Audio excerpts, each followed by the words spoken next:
Bonsoir à toutes et à tous et bienvenue sur Monaco Info. L'actualité, c'est 7 jours sur 7, y compris bien sûr en fin de semaine. Et voici le sommaire. Ce week-end se déroulent les phases finales du Monaco Gaming Show, une compétition internationale de e-sport. Nous serons pour en discuter avec le président de la Monaco e-sport Fédération. Nous reviendrons donc avec Louis Ducruet sur les enjeux de cette manifestation et plus largement sur l'engouement au XXIe siècle de ce type de compétition de jeux vidéo en ligne. La Roca Team s'incline sur son parquet face au Zénith Saint-Pétersbourg, 74-85. Nous reviendrons sur cette défaite en Euroleague. Comment se porte l'hôtel Métropole pour ses fêtes de fin d'année, après une phase importante de travaux? Quel a été le bilan de l'année 2021 malgré la crise sanitaire? Les réponses avec le directeur de l'hôtel, Serge Étuin. Et enfin, nous reviendrons sur la dernière soirée en date du Monaco Dance Forum, avec pour thème principal le hip-hop couplé à de la danse classique sur fond de Méditerranée. Mais avant de développer tous ces titres, nous débutons ce journal par un premier point sur l'info avec vous, Christine Datomel. Bonsoir. Bonsoir Fabien, bonsoir à tous. Les tests virologiques, appelés communément les PCR, qui permettent de déterminer si une personne est porteuse du virus avec un prélèvement par voie nasale et qui facilitent le dépistage de la Covid-19, sont analysés à Monaco par le CSM. Hier, la plateforme des tests PCR du CSM a passé la barre des 100 000 tests réalisés à ce jour en principauté. Une belle opération à présent pour Fightheads Monaco. Oui, il s'agit d'un projet caritatif pour soutenir les personnes atteintes du virus du sida, car en cette période de fête de fin d'année, les messages porteurs d'espoir sont essentiels. Et quoi de plus beau que de transmettre un message en offrant un présent?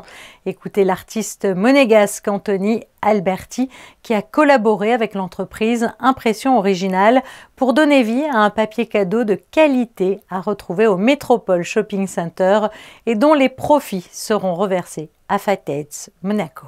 Je suis ravi en fait d'avoir fait cette collaboration, comme vous l'avez dit, avec Impression Originale, qui est une entreprise qui a des valeurs éthiques, qui fait du papier en 100% recyclé. Donc c'est quelque chose qui correspondait vraiment à la démarche de mon travail. C'est imprimé à Angers, dans la ville d'origine d'une des fondatrices donc, de ce projet. Et la fondation, donc la fondation de lutte contre le sida m'a contacté pour me demander si je serais d'accord de designer un papier en collaboration avec Impression Originale, chose que j'ai faite. Et donc l'idée c'était d'avoir une image d'un papier froissé avant qu'il ne le soit, puisque l'idée c'est que le cadeau, peu importe quel qu'il soit, il faut l'emballer quand même. L'idée d'avoir froissé avant que ça ne le soit, c'était un petit peu comme les êtres. C'est pas parce qu'on est cabossé qu'on n'a pas le droit d'être emballé. Et là, l'idée, c'était un petit peu ça. Des propos recueillis par Yannick Debever. Autre belle initiative, cette fois pour les Amis du Liban, qui a besoin de votre soutien.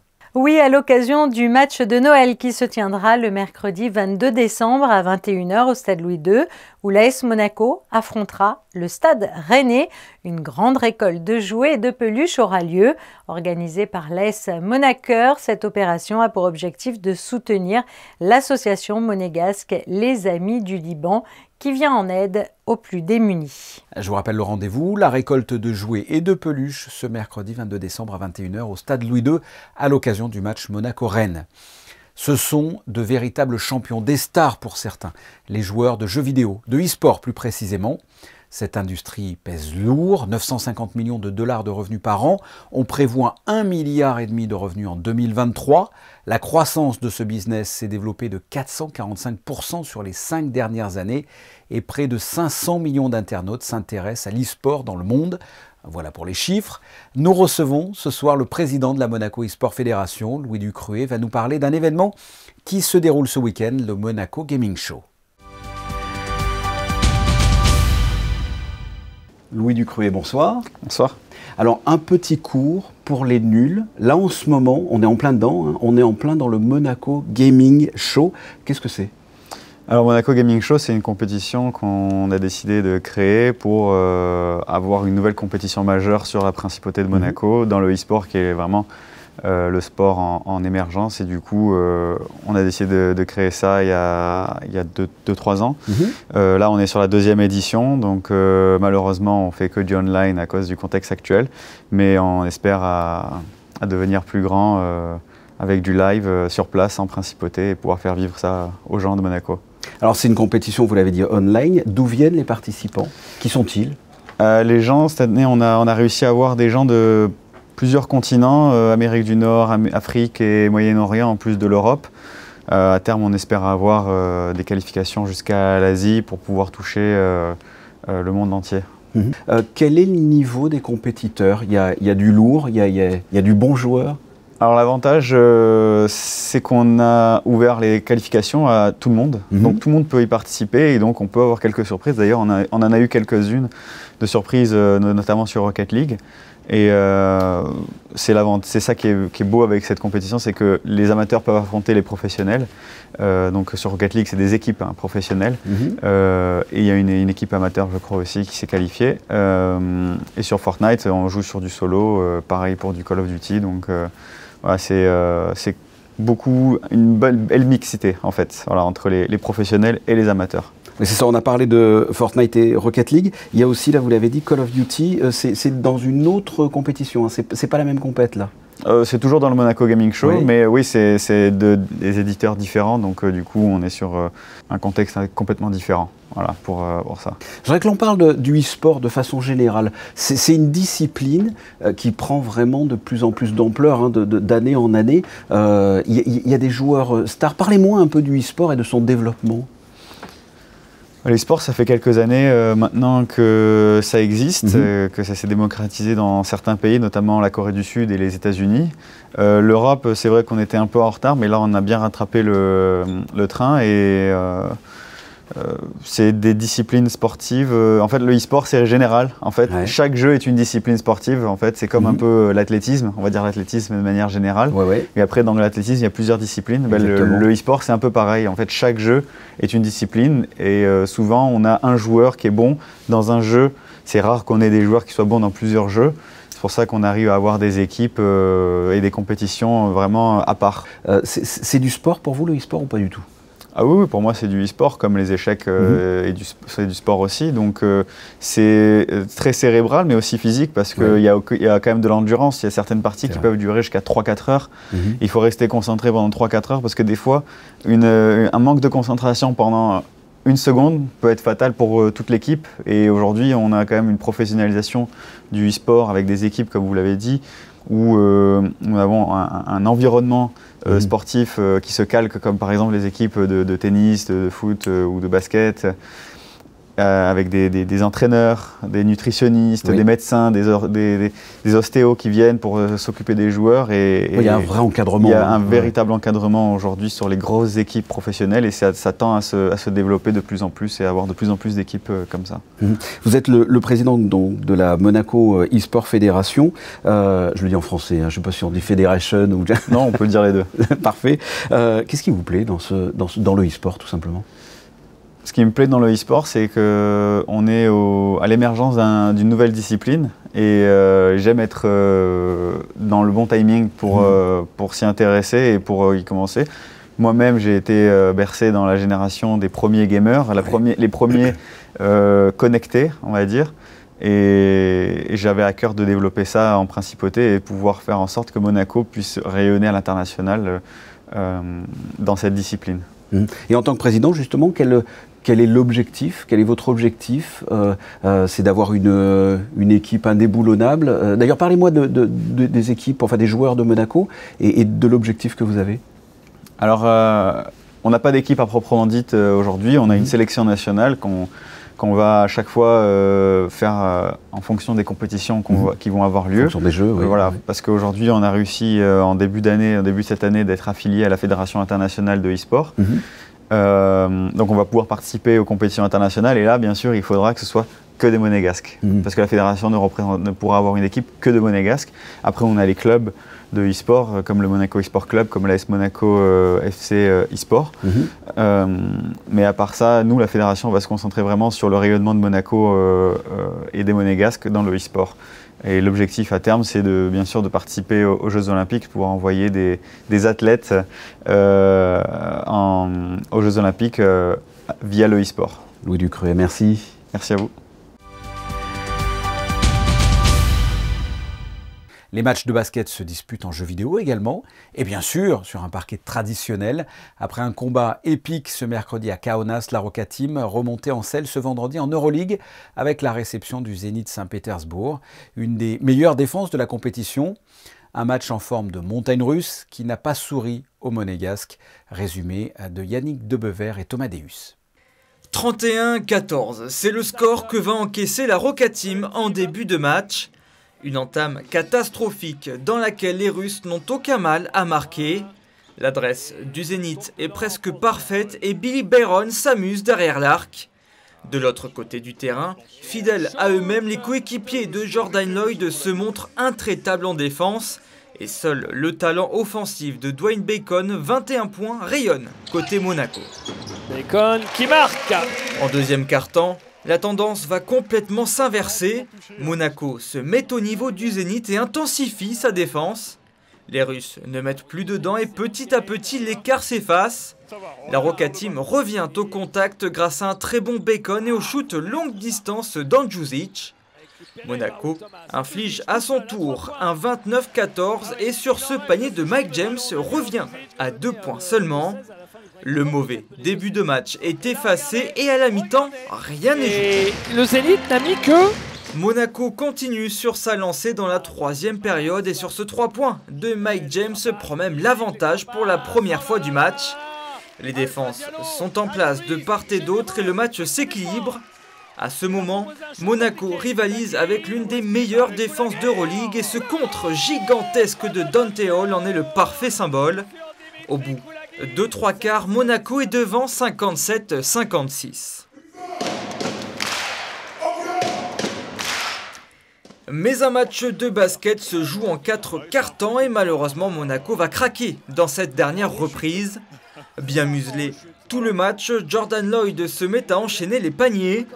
L'ancien meneur de l'Étoile Rouge joue un bien mauvais tour à son ancien entraîneur Sacha Obradovic en inscrivant 14 de ses 20 points dans la dernière période. Quelques actions offensives monégasques permettent aux fans d'y croire encore. Mais Lloyd répond aussitôt et permet au Zénith de s'envoler vers la victoire 85-74. C'est fini.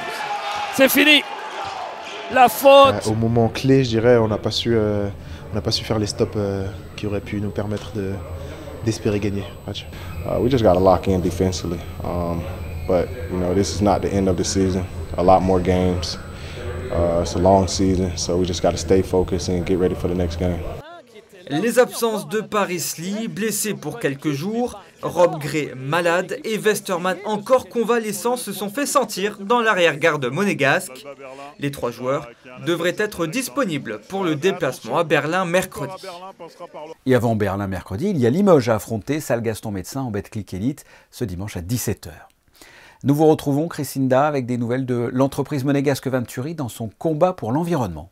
Il y a 6 mois de ça, à l'occasion de la journée mondiale de l'environnement, Gildo Pastor, le constructeur monégasque de véhicules électriques haute performance Venturi, présentait au Prince Albert le nouveau Antarctica, le premier engin électrique d'exploration polaire, rattaché à la station antarctique Princesse Elisabeth Antarctica. Depuis une semaine, l'engin permet aux scientifiques de se déplacer avec leur matériel dans cette région de l'Antarctique de l'Est en limitant au maximum toute perturbation pour l'écosystème. Un moyen de déplacement donc éco-responsable et une première mondiale puisque jamais aucun véhicule électrique à chenilles n'avait roulé sur l'hostile continent blanc à ce jour.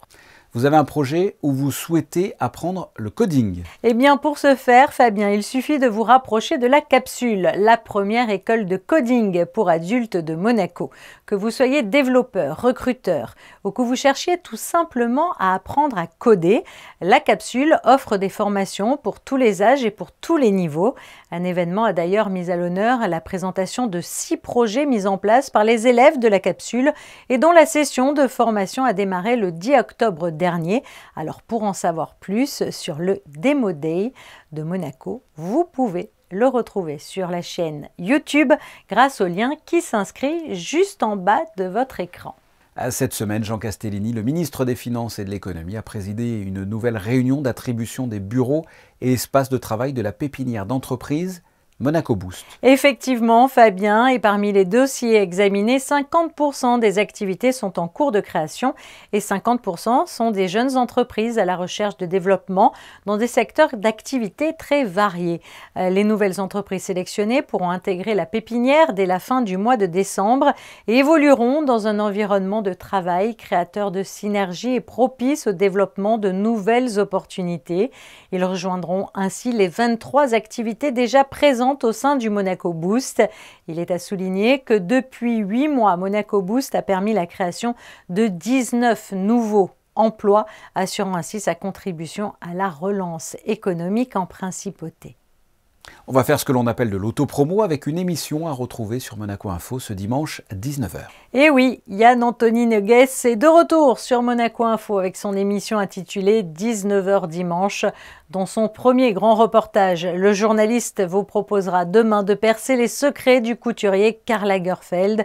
Pour ce faire, il recevra comme invité Mark Armstrong, le directeur de Sotheby's Monaco, pour parler de la mise en vente d'une partie du patrimoine de cette icône de la mode. Une vente aux enchères qui propose plus de 1000 lots provenant des résidences de Karl Lagerfeld et dont le premier acte s'est déroulé ici à Monaco. À retrouver donc demain à 19h sur Monaco Info. À prévoir ses vacances est assez complexe en ce moment avec cette crise sanitaire et les restrictions différentes en fonction des pays où l'on veut se rendre. Qu'en est-il des réservations dans les hôtels de Monaco? Quel est le bilan de cette année 2021? Pour y répondre, nous sommes avec le directeur de l'hôtel Métropole, Serge Étuin. Bonsoir.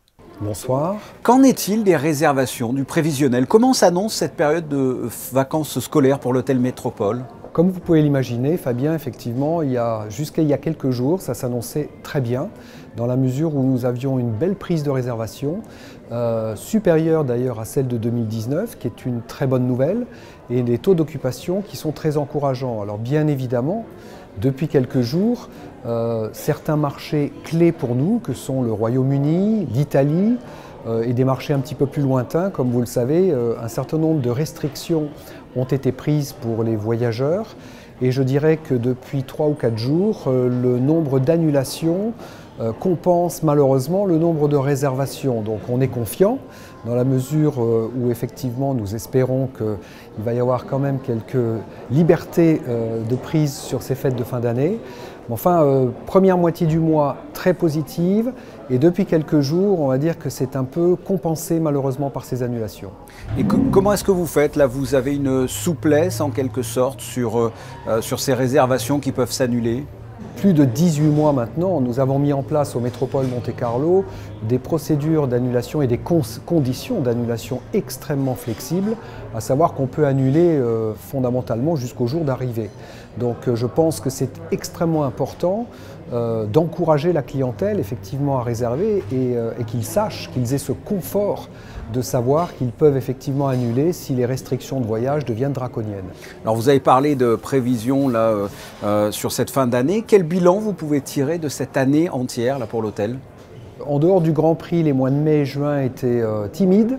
Après, nous avons eu la chance de faire un été assez extraordinaire. On ne s'attendait pas d'ailleurs à une telle affluence sur les mois de juillet, août, septembre qui ont largement dépassé 65-70% d'occupation.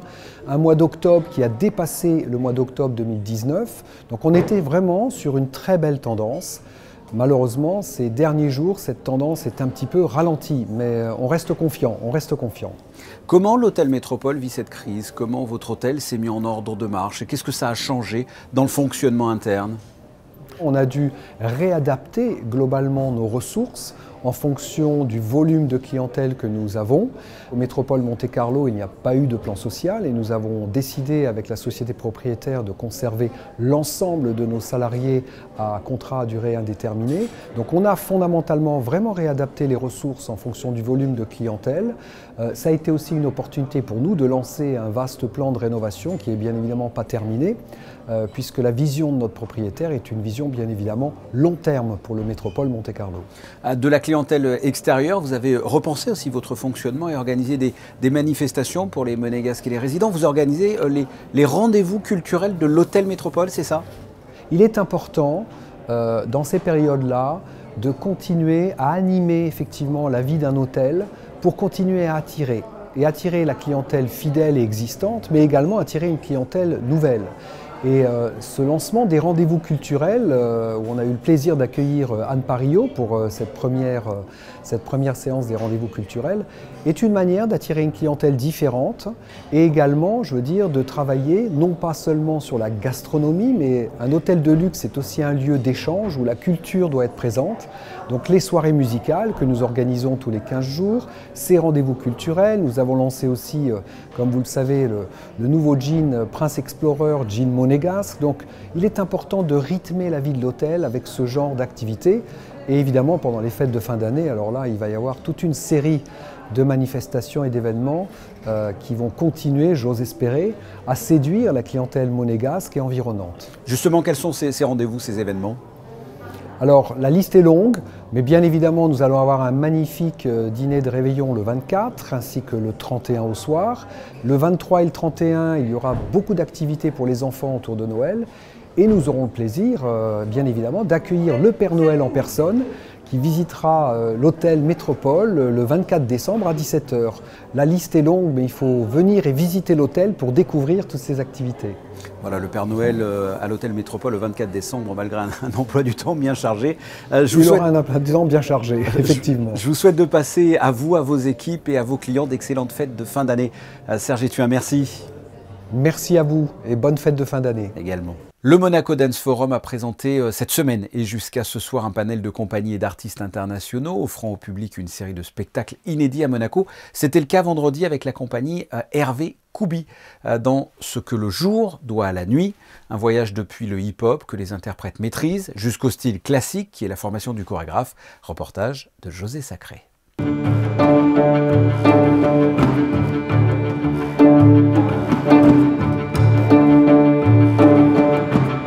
Vendredi 17 décembre, salle Prince-Pierre du Grimaldi Forum, dans le cadre du Monaco Dance Forum, la compagnie Hervé Koubi a présenté Ce que le jour doit à la nuit, un ballet qui, naviguant entre Orient et Occident, propose un métissage sensible et virtuose entre danse classique et hip-hop. C'est une histoire de chemin qui, quelque part, retrace une quête d'identité qui est la mienne.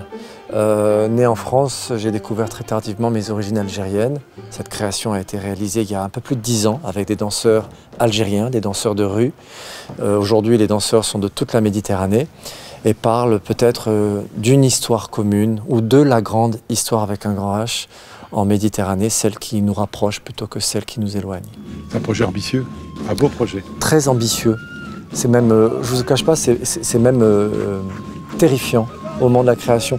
D'ailleurs, souvent quand je fais des créations, j'ai toujours ce moment où je suis terrifié parce que quand on aborde ce genre de sujet, l'écueil serait d'être complaisant, d'être un peu trop naïf. Ouais.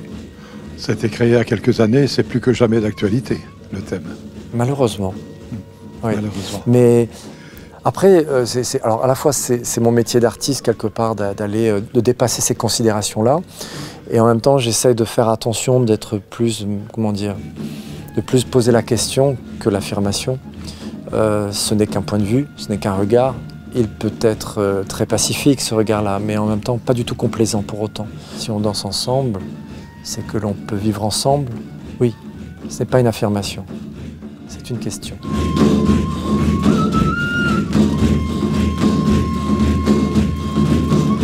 Passons à la météo. Quel temps fera-t-il demain ? Eh bien demain, le temps se partagera entre le gris et le bleu, de belles éclaircies le matin et des instants ensoleillés entrecoupés de passages nuageux l'après-midi. Les températures seront fraîches avec 12 degrés pour les maximales et 8 degrés pour les minimales. Pour les plus courageux, l'eau de mer sera à 16 degrés. Le soleil se lèvera à 7h57 et se couchera à 16h56. Dimanche, nous fêterons les Urbains. Urbain V, le bienheureux, qui a été papa Avignon au XIVe siècle. La suite de vos programmes sur Monaco Info. Mais avant cela, vos photos de fin de journal. Manuel Vitali s'est rendu à Kaunas à l'occasion d'un match de basket en Euroleague. Et bien voici la carte postale de cette ville située en Lituanie. On se retrouve, si vous le voulez bien, demain, 20 h. Merci pour votre fidélité. À très bientôt. Au revoir.